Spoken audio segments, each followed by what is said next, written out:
مرحبا وأهلا بكم في برنامج داخل واشنطن.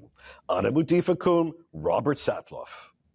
قبل أكثر من سنة بدأت حملتنا الانتخابية على شكل سباق ماراثون طويل، ولكنها الآن تحولت إلى سباق جري سريع.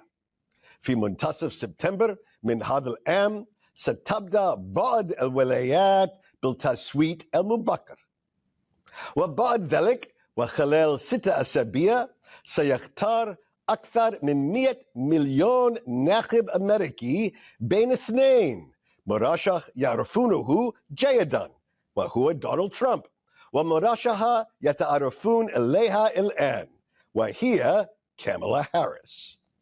أما بخصوص الحزب الديمقراطي فقد أدى تغيير المرشح من جو بايدن إلى كامالا هاريس إلى توليد طاقة جديدة في حملة كانت تعاني من الضعف. كما تغير شعار حملة الحزب أيضا من حماية الديمقراطية إلى المحافظة على الحرية. هل سيتمكن ترامب من الاستجابة لتحدي هاريس في الفترة المتبقية؟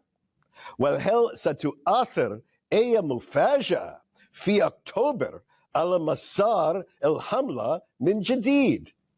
لبحث سباق الجري السريع إلى يوم الانتخاب تسرني استضافة نخبة من الخبراء السياسيين سارة فارس, Josh Kraushaar, and David Hawkins.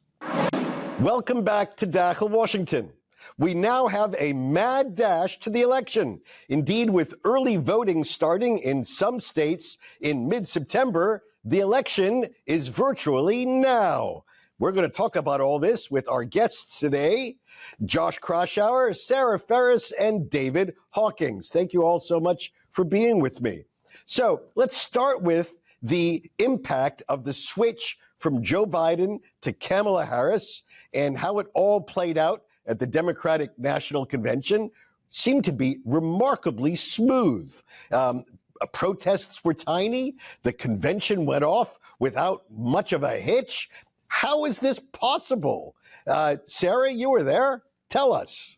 Yes. So this was not my first Democratic convention, but I can tell you this was there was a feeling of euphoria among the Democrats that I spoke to all week. They went from despondent to just a few weeks ago. Democrats were worried they were going to lose the White House, lose the Senate, and fail to take back the House. They were really worried that the ranks of Democrats in Washington were going to further diminish. Fast forward to now, Democrats were cheering every single speaker that was on stage. Democrats were really working to unite, even when there were policy differences. Of course, the war in Israel is one of the biggest divisions in the party right now. Both the liberals and the more conservative Democrats that I talked to, they're really working to work past these issues, to not focus on the divisions ahead of November. So there's just a euphoria around Democrats right now, thinking that they might even keep control of the Senate, win control of the House. These are not the same Democrats that I was talking to just a couple of weeks ago. So, Josh, help explain this. Is this just relief that the octogenarian Joe Biden is not the candidate? Is this excitement for some reason about Kamala Harris? What is going on here? Well, look, they may want to tone their euphoria down a little bit because we're still in a very close presidential campaign, and conventions are a chance for the party to unite, and they were in such lousy shape, as Sarah was talking about, divisions over whether Biden should stay on the ticket, who should replace him. They had a remarkably successful transition from Biden to Harris. The fact that you were able to get from where we were in July, when even those who didn't want Biden to run didn't know who would replace him, how the process would work out, and getting to Chicago, where everyone was on the same page for the vice president. It was a significant achievement, but the country is still divided. We're still dealing with the 50-50 America. And there are a lot of questions after the convention, which was full of good vibes, full of good energy and enthusiasm. the big takeaway over the last month, by the way, is that the base is back for the Democrats, the young voters, African-American voters, women. The base of the party, which was unenthused about Joe Biden, is energetic for Kamala Harris. The swing voters, the moderates, are still skeptical. There wasn't a whole lot of policy. There's still a lot of questions on who Kamala Harris really is. There's going to be a lot of advertisements from the Trump campaign portraying her and reminding people about where she stood in the 2020 presidential campaign that is yet to come on the airwaves. So there's a lot of campaigning for the swing voters, the 10% of the country, the double haters, people who don't like both candidates or are skeptical of both parties. They are still up for grabs, and the next few months are going to be a contest on who is less problematic, Kamala Harris or Donald Trump. A very useful cautionary note from Josh. David, we've seen polling in the last couple of weeks, which it's tough to see precedent for, where this late in a campaign, like almost a 10-point change for one party to the other. Are American voters that fickle? I mean, where were these people before? And is this truly a shift from one party to the other? Well, of course, it's not a shift from one party to the other so much as it is a shift from one nominee to the other. I think Josh mentioned the so-called double haters. My own view is that from people I talk to and the polls, the way I read the polls, that was more about the people than the ideology of the parties. It's more about anxiety about and disdain for having a choice between Joe Biden, who people viewed as dangerously old, and Donald Trump, who they viewed as dangerously autocratic. Now we have Kamala Harris on the scene. Amazingly, to those of us who have covered politics, a fresh face to millions of people. I think the double hater phenomenon has gone away, and that's why you see this swing. But of course, just can't say this, I think, often enough. We're talking about 10% of the electorate in 7 states.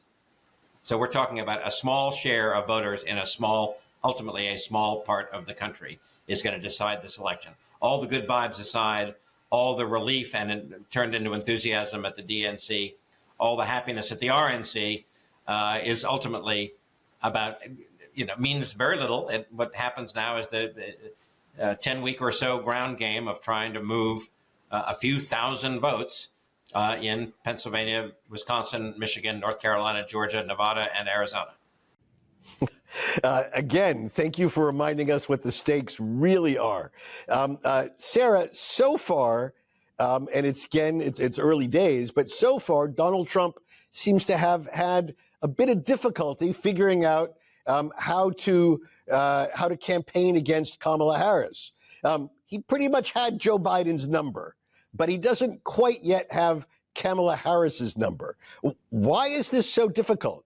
After all, he did figure out how to beat Hillary Clinton 8 years ago. Well, I think this is definitely a very different race from 2016, from going against a very well-known Democrat like Hillary Clinton to, as we've been talking about, a fresh face like Kamala Harris. With Democrats not even willing to go after, Democrats are ignoring some of the policy concerns they've had about Kamala Harris, and is making Republicans really nervous about how they can expose what they see as weaknesses in this new candidate. Right now, Kamala Harris has the money, she has the enthusiasm, and that sort of thing. But there's also a feeling among Democrats that if they can just hunker down for the next couple of months or even weeks until early voting starts, then it doesn't give the Trump campaign many openings.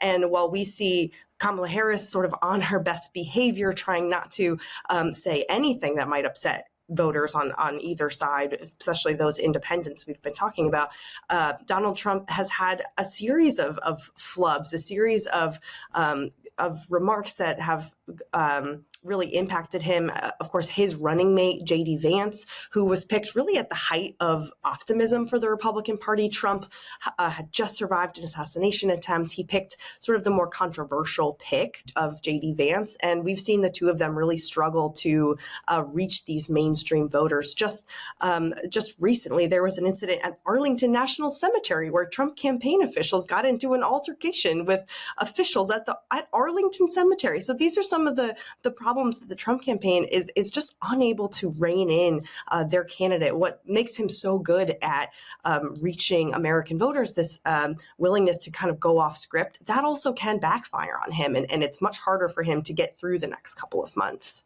So we have to assume, Josh, that Donald Trump is going to figure something out to target his campaign against Kamala Harris. What is that likely to look like once Trump gets on message and figures out what his real line of attack against Harris is going to be?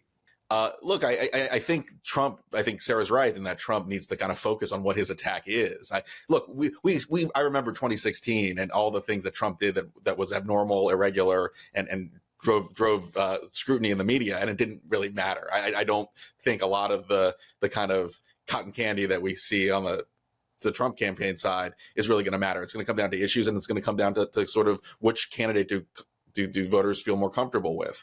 Trump has a lot of baggage on that front, but Harris has a lot of baggage from her record with an unpopular administration. And if you look at the polls, the fundamentals are not usually in favor of a party that's in power when people in a clear majority of the country think the country's headed in the wrong direction. Joe Biden's job approval rating is in the low 40s. Usually the vice president inherits a lot of that political baggage. Harris ran an effective convention in that she was able to sort of etch-a-sketch away her record with the Biden administration, right? I mean, she's been the vice president for 4 years. She's been a well-defined figure. We're going to hear a lot about energy policy. We're going to hear a lot about economic policy. Those are issues where, if you look at the polls, the Republicans have the advantage, but there's a lot of concern about Trump's, his approach and his chaos that always surrounds him. So it's going to be a matter of whether Trump can say he's a better steward as the change agent, or if Harris can convince voters that even though she's been in office for the last 3 years, that she's more of an effective agent for change. So if we hear more about the economy, the border, national security, Afghanistan, Trump is on message. If we hear more about how he really won the last election, Trump is off message. Is that it? Precisely right. All right. When we come back after the break, we're going to talk about some of the wild cards that still can affect our presidential vote, including the strange decision now by Robert F. Kennedy not to be in the race, but to get out of the race. We'll come back with our panel in just a moment.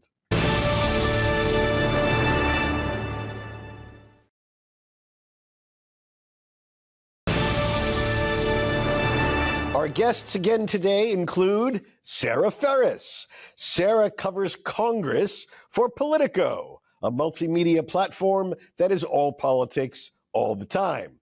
A native of Newtown, Connecticut, she has also reported for The Hill and The Washington Post. Also with us is David Hawkins. David is senior editor of The American Leader. He was also founding editor of thefulcrum.com, and he spent 2 decades as senior editor at CQ and Roll Call, 2 must-read news sites covering Capitol Hill. And with us today is Josh Kraushaar. Josh is editor-in-chief of Jewish Insider. Previously, he was managing editor for political coverage at the National Journal, executive editor of Hotline, and a political correspondent at Politico. David, let me start with you. Earlier on was referenced the 2 vice presidential candidates. Now we're about, where we've seen them both on the stump. J.D. Vance, Tim Walz, the Democratic candidate. What can we say? Have they each performed the way their presidential nominee hoped they would perform? Any second thoughts? I don't think so in the case of J.D. Vance. Of course, J.D. Vance was picked to be the running mate at a very different time in the dynamic of the race, back when Joe Biden was still the presumptive nominee. And it was seen, Donald Trump was seen as picking somebody essentially to be a successor as the leader of the MAGA movement, not as somebody to counterbalance his weaknesses. J.D. Vance has disappointed, and even some in the base in some ways. Said a few things that have been off-putting, derisive of women, derisive of people who aren't parents. Said some things just the other day that created confusion about where the Republican ticket was on the right to an abortion. Tim Walz, on the other hand, even less well known than J.D. Vance, really, despite having been a member of Congress and a governor, has sort of wowed the political establishment, I think, as you know, the classic Midwestern dad, good-natured. He's the one who introduced this whole notion of joy as a campaign message. Done really, really well. Now, who cares about either of them? That would be the ultimate question, is time and time again, especially those of us who do politics for a living, we get really excited and interested in the vice presidential nominees and what they're about and what their stories are and what they're saying. And ultimately, very, very few voters make their decision based on who the running mate is. And it's 95, 98% about the guys at the top of the ticket. Fair enough. I think we should note that they will debate before the election, or at least in the middle of early voting. Is that possibly an event that could turn a few votes, Josh? I always enjoy watching vice presidential debates. No one can forget the Sarah Palin, Joe Biden showdown back in 2008. But look, David is right. Vice presidents rarely make a big difference. It's all about the top of the ticket. I agree with David also that J.D. Vance has not been a good pick politically for Donald Trump. It came at a moment when the Trump campaign was so overconfident about its chances, and they thought they wanted to appoint a protege to essentially become a successor that could advance MAGA-oriented policies after Trump passes from the political scene. Usually you do pick a running mate to help you win a state or help you win a demographic group. J.D. Vance has done none of that. That said, he's a good communicator. I think he's improved on the stump since he's been tapped to the ticket, and he's good. You know, I think that debate will be interesting to see a real true distillation of liberal versus conservative policies. Tim Walz, I think, has been a good pick politically, but he is a very progressive governor, was a progressive governor, is a progressive governor of of Minnesota. And, I think he's going to have to defend some of his policies. And I think the issue of crime and law and order may come up at that vice presidential debate. Vance and Walz see that issue in a very different light. But look, again, it's the top of the ticket that matters, and you're really just using your running mate as someone who can be the attack dog and can really draw the contrast that you hope for. All right, top of the ticket, we have an endorsement for Donald Trump that came just recently from an odd source, Robert F. Kennedy Jr., the son of Bobby Kennedy, a Democratic icon, a nephew of John Kennedy. Both Bobby Kennedy, John Kennedy, assassinated in the early and mid 1960s. Robert F. Kennedy Jr. ran a third-party race. Has some odd views on vaccines and conspiracies and other sorts of things, but he has a loyal following among a small but committed group. Why did he support Donald Trump, and is this going to actually help Donald Trump? Sarah?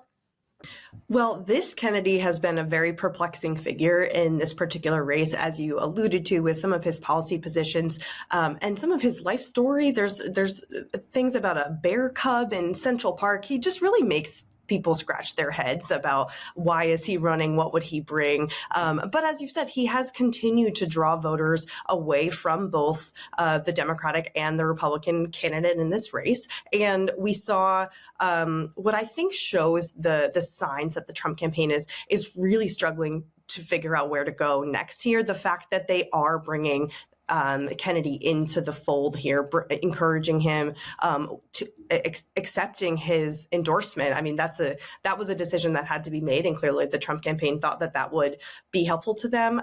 They made him a honorary co-chair of the campaign, oftentimes of the transition team, and oftentimes that is a position that signals that there will be a future, some sort of administration post. So that's what a lot of folks are wondering now. Is this someone that Trump would bring into his potential governing team? That would, I think, make folks in Washington makes folks very curious about what role he would have, what experience would he have. But clearly this shows that the Trump campaign is worried about every last vote. If they think he can bring in a couple of percentage points, then that's what they're willing to do. If they bring him closer to that 47, 48%, that could be the difference to the White House. If, as we've talked about, this race is going to be so close right till the end. And so, David, when you look at Bobby Kennedy's, Robert F. Kennedy Jr.'s ability to draw voters, is he going to help that 1 or 2% in those key states you referred to earlier? I suppose he could. He's managed to take himself off the ballot in one important state. Of all the states that I mentioned earlier, the biggest in terms of population and therefore electoral votes is Pennsylvania. He's gotten himself off the ballot in Pennsylvania, but he remains on the ballot in most of those other states that I've mentioned. So people who are really diehard Kennedy fans can still vote for him. There are two other people who are much reliably very far to the left of both Harris, Cornel West, a black, very prominent professor black professor at Harvard, who has a following, and Jill Stein of the Green Party, who drew 1-2% of the vote in the last couple of elections. So if those two each pull a percentage or two from Harris, and Bobby Kennedy pulls a percentage or two from maybe Trump, but also maybe a little bit from Harris, yes, this in the aggregate, these minor party candidates could be dispositive. All right. Well, something to remember. Look, I want to ask you, Josh, about the whole issue of an autumn surprise. I mean, our campaign has already seen a slew of surprises from the assassination attempt on Donald Trump, which now seems like ancient history, to the switch from Joe Biden to Kamala Harris. But I went back and I looked, for example, at the 2008 campaign. Labor Day came, and John McCain was actually comfortably ahead of Barack Obama.